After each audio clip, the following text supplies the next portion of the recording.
Good evening, everybody, and welcome to the Selection Saturday Kickoff Show.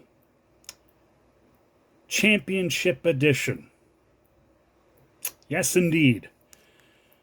Well, I could say that. There's also a matter of FCS playoffs to instill upon all of you. We'll do those first. Along with all the conference championship games, you have your Power 5 and your Group 5.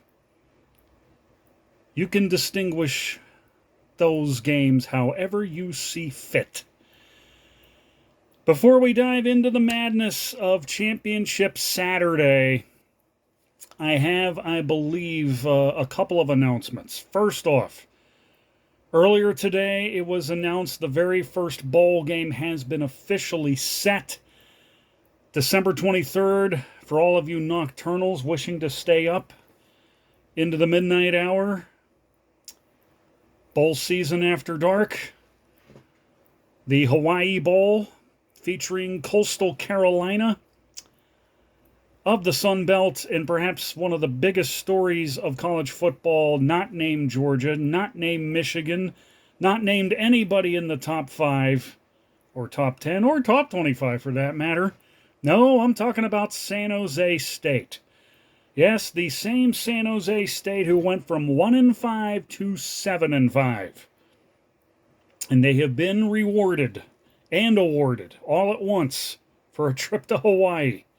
As for Coastal, they will have to make that merry trek across 5 time zones just to play a football game. Yeah, there are those, and I've read some posts already where they're not very happy about it. Well, guess what?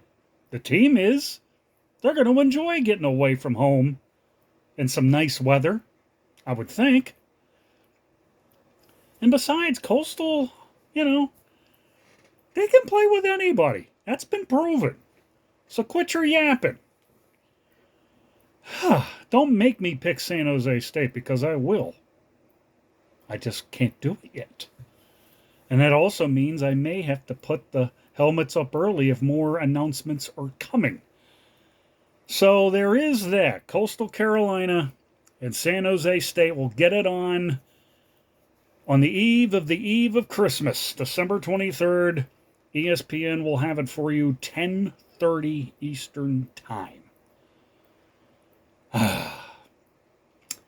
Meanwhile, when we are done with this college football season,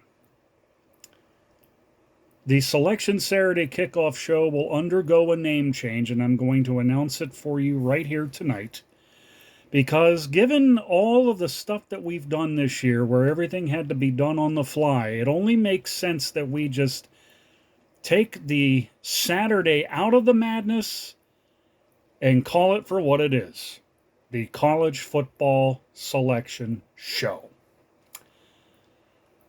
Yes, it will officially become the College Football Selection Show next year, just in time for all the changes and the chaos that corresponds with it. So yes, the College Football Selection Show does roll off the tongue a hell of a lot better. And besides, I keep getting selection and Saturday intertwined, mixed up, this, that, and the other. So yes, College Football Selection Show next year, 2024. And that, my friends, takes care of the business at hand, as we are now going to dive into the picks. Besides, I need a Saturday off. I need a Saturday off. I want to relax and watch these games. Granted, there will be some that I'll watch more than others, but I will be peeking in periodically at some of them. But before we dive into the lanyard selections of all 10 conference championship games, and they're all big ones, so they will all be treated as such. Before we dive into them, let's get down to the business of the FCS playoffs, as round 2 officially gets underway Saturday as well. Beginning with the defending national champions, South Dakota State, hosting Mercer. The day of reckoning is upon the Mercer Bears. Nighty-night. South Dakota State should win that one and win it easily. Youngstown State visiting Villanova. Oh, and by the way, we're using the iPod Touch to track these picks. Youngstown State visiting Villanova. If this were basketball, it would be an easier pick. But I know both of these schools have got some football tradition. Villanova, I think once upon a time, flirted with going to the FBS and then backed out of it. Or no, they never went to the FBS. They went from, what was it, Division II? Whatever the case. First, second year in the FCS, they went all the way and won it all. Youngstown State's been down this road a few times too. Those of you who may remember the Youngstown State teams, coached by Jim Tressel, Mr. Sweater Vest himself, who later went on to coach at The Ohio State University. However, we have no story for what's going to happen. We don't have a story at all to give you for this one. So we're just going to go ahead and, play it safe and take Villanova. But it would not surprise me if Youngstown State wins. So we're going to go ahead and put it on the board. Yeah, there you go, Villanova, which means the next pick, Richmond and Albany. Yes, Reese Poffenbarger. And the Great Danes of Albany hosting a Richmond Spiders team that knocked out one of my favorites. No, not Austin Peay. In fact, I can't remember who they beat. And I'm not going to look. It would be a crime if I did. That would be cheating. My gut feeling is about this one. If Poffenbarger throws 3 or 4 touchdown passes, I think Albany wins this one. I've been talking about him all year like Brett Favre. Like John Madden talks about Brett Favre. That's me. Yeah. It's not a bromance, but it's borderline on it. It's just the name. It's just fun to say, Reese Poffenbarger. I'm going to go with Albany to beat Richmond. So, yeah, we're going to go ahead and put it on the board. I'm taking Albany at home over Richmond, which now brings us to the Salukis of Southern Illinois, and they got to go to the Kibby Dome to take on the Vandals of Idaho. I'm afraid this is where you get off the bus, SIU. Idaho at home. Nothing further. Sacramento State, who I wrote off. I did not think that they were going to win last week. Now they got to go to South Dakota. So, if there's one thing I do know, in fact, the next pick I think kind of will follow the same script as this one. You don't sleep on a team like Sacramento State. South Dakota is going to probably find that out the hard way. I am going to take Sacramento State on the road over South Dakota, which now brings us to the next pick, North Dakota State and Montana State. Bozeman, Montana is starving for this one. The Bison coming to town. They had better be ready and get ready to play a full 60 minutes with a team that may have had their statement game a week ago when they dropped a 63-point beatdown on the Drake Bulldogs. It would not surprise me if North Dakota State gets up out of hibernation and steals one on the road. With that being said, I'm taking the Bison. North Dakota State on the road against Montana State. I am taking the Bison. That now brings us to Chattanooga, who beat Austin Peay, and Furman, who will beat Chattanooga. Lightning will not strike twice this time. Beating one of my teams in the FCS is one thing. Beating another one of my teams in consecutive weeks, not going to happen. Taking the Paladins over the Mocs. Do with it what you will. And last but not least, The Delaware Blue Hens, who, to my understanding, and I don't know if it's officially a done deal, but they are going to do what James Madison has already done, what Sam Houston has already done, what Kennesaw State is doing next year, and that's jump to the FBS. For now, though, they got a date in Missoula, Montana with the Grizzlies. And I got to tell you something. This is probably going to be the most competitive of all 8 playoff games, all second-round playoff games in the FCS.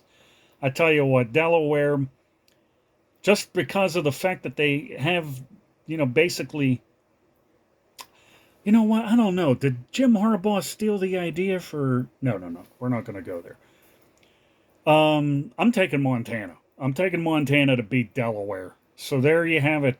All 8 of your FCS playoff games, which if you are an ESPN, or an ESPN Plus aficionado and you want to check out any of those games, they'll have those for you as well. And now, if you thought those picks were okay, good, great, I advise with caution that you hang on to your hats, because it's about to get real. New Mexico State and Liberty in the Conference USA Championship game. Yes, we are now diving in to the 10 conference championship games. The first thing I want to mention, last year both of these schools were independents with Notre Dame and Army, I believe. And look at them now. They're playing in a conference championship game. Liberty, of course, is undefeated. Have not lost a game yet. New Mexico State, really, they have taken a quantum leap forward. Never mind the next step from a year ago when they won their first bowl game. They want to be relevant. And who am I to question the coaching of one Jerry Kill? Who am I to question the quarterback play of one Diego Pavia? They're good, but they're not Liberty good. Going to take Liberty to win the Conference USA Championship and perhaps maybe get some consideration for a New Year's 6 slot. But there's one problem that's coming up around the bend, and that brings us to the Mid-American Conference Championship game. Probably one of the good ones on Saturday. Toledo hosting. They are the home team, even though the game's being played at Ford Field in Detroit.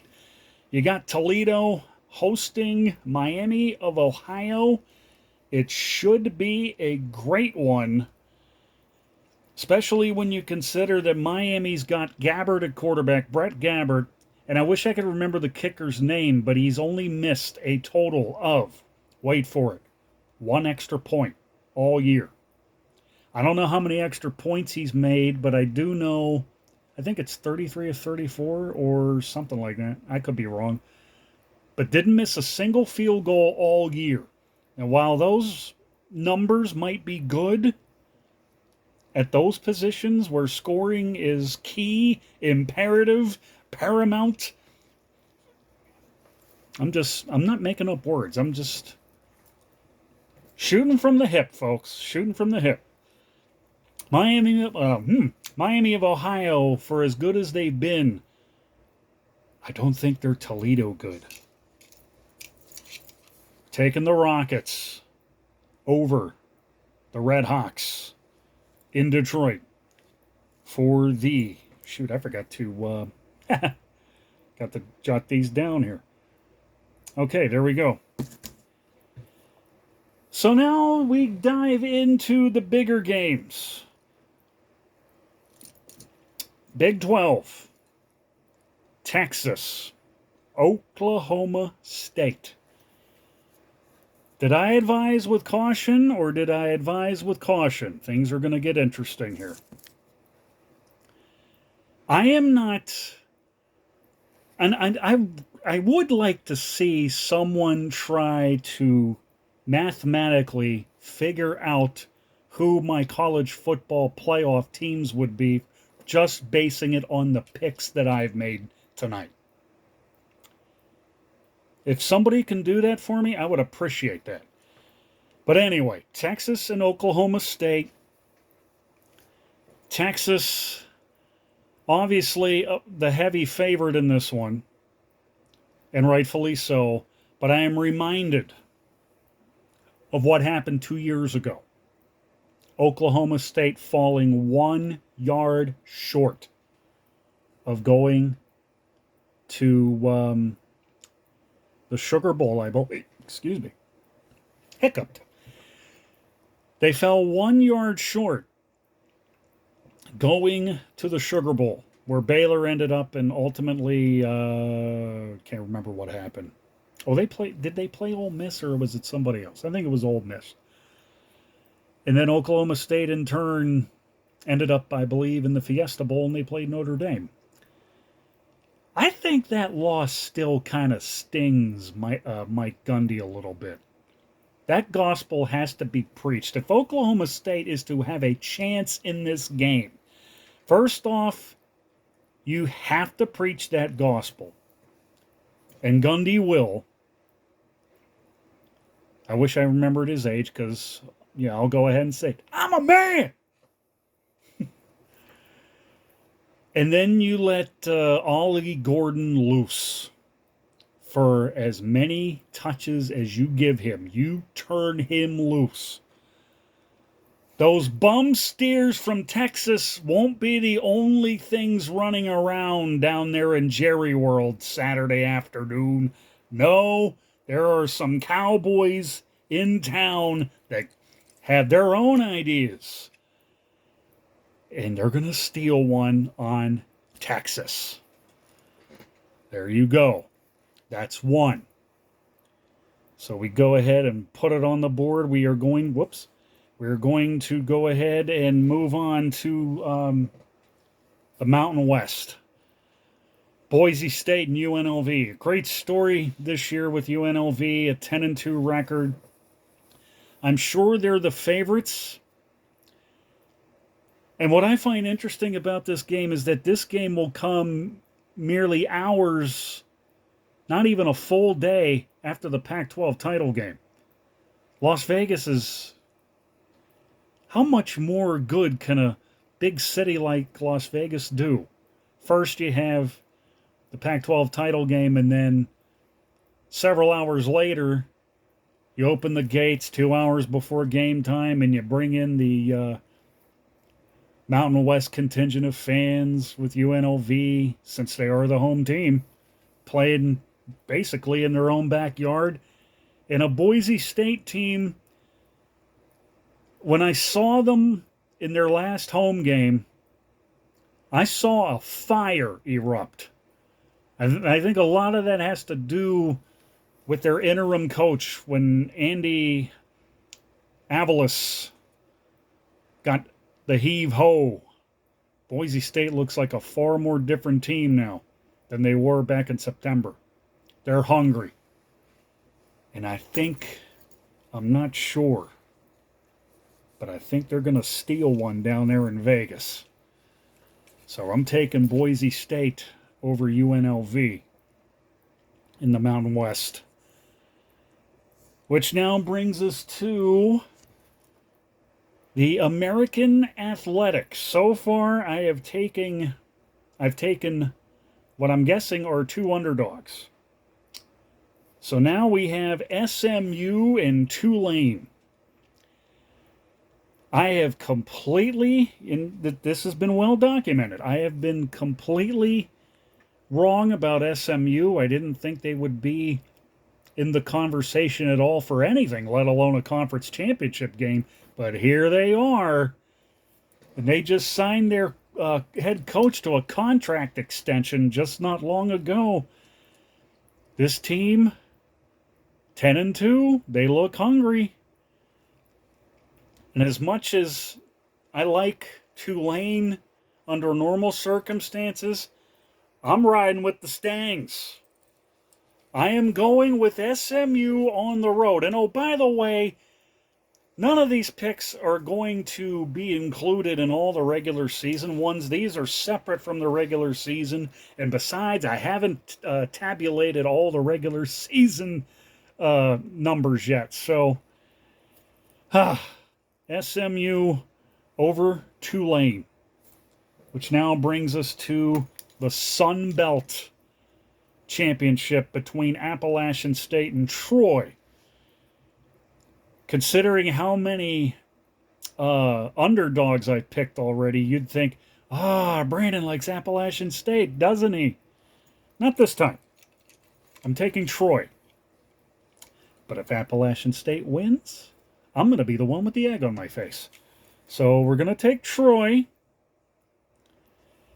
It helps when your conference play does all the dirty work for you to get you into a game like this in a conference with more teams going to bowl games than anybody. Not the ACC, not the Big Ten, not the SEC. The freaking SBC. If I tell you, if you would have asked me if the Sun Belt would have as many teams as they do in bowl games, I wouldn't have believed it. But they got them. So now we get down to the primetime games, beginning with Louisville and Florida State.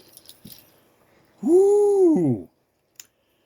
This has the makings of an upset. And if you've been following Florida State, if you've been following the show, you know I've sung the praises of Florida State. This is a likable Florida State team. But now we're going to find out how much they miss Jordan Travis. If Florida State wins, they'll be in the CFP pretty much in all likelihood. But I fear that if you put them in, even with the win, I mean, let's assume that we have everybody undefeated. I don't know if Florida State can hang with anybody with a backup quarterback. I really don't. And Louisville strikes me as the kind of team that can surprise anybody, anywhere, anytime. Plus, you got a guy in Jeff Brom who can coach the living daylights out of his team when they're playing well. I smell an upset. I'm taking Louisville. It may not seem like an upset. Now, would I have taken Florida State if Jordan Travis had played? Absolutely, I would have. But this is a test to see if Florida State can survive without Jordan Travis. It's a tough sell. I can't buy into it. I just can't see it happening. So it's on the board. We're taking Louisville. Now, Big Ten. Michigan, Iowa,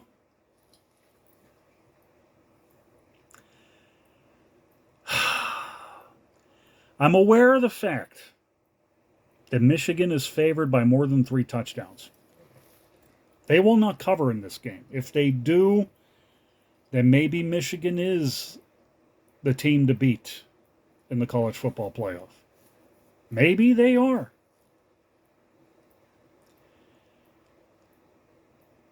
But I am looking the other way. Yes, I'm aware of the fact that Jim Harbaugh is back. Yes, I'm aware that Michigan has got a solid running game, a great offensive line. But I don't think they've played Iowa this year. So if they haven't seen their defense, say what you want about Iowa's ineptitude on offense. If it's true what they say, that defense wins championships, then Iowa must, for all 60 minutes, fight with Michigan for every blade of synthetic turf at Lucas Oil Stadium Saturday night. And if they do, and if they keep it close, they might just surprise everybody. They might bust this whole thing up. So I am putting all of my chips in the pot on Iowa. And that takes care of those picks. Now the ones that you know you've been waiting for.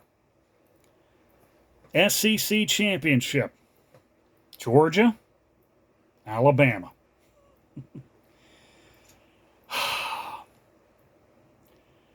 That game against Auburn, I'm sure, was beyond nail-biting proportions. But I've seen this happen too many times to the point where I don't even worry about nails, let alone knuckles. Usually, when the nail-biting references come out, it's like, pal, I'm beyond my nails. I'm down to my knuckles now. We might have one of those instances in Atlanta. Georgia, of course, still has that long win streak, which right now looks like it might stand up. However, I would be very, very surprised if Alabama pulls this off. You know I'm going to do this, so we're just going to go ahead and, break out the camo, break out the crimson, and roll freaking Tide freaking roll. Streaks don't last forever, folks. Alabama might very well bust this party if Iowa can't. And now, the final pick. I said, Washington, we're coming for you, and here we are. And let me say this one thing. If you thought beating Oregon was good for you, you haven't seen anything yet. I have seen Oregon in conference championship games come out with a fire and intensity unbridled, unmatched. They bring the contingents with them wherever they go. Could be anywhere. Really, it doesn't matter. Las Vegas, Arizona, Los Angeles, you name it. Hope you enjoyed your win because, like Georgia, your streak is going to end as well. That I can guarantee. Yes, I'm guaranteeing victory Friday night.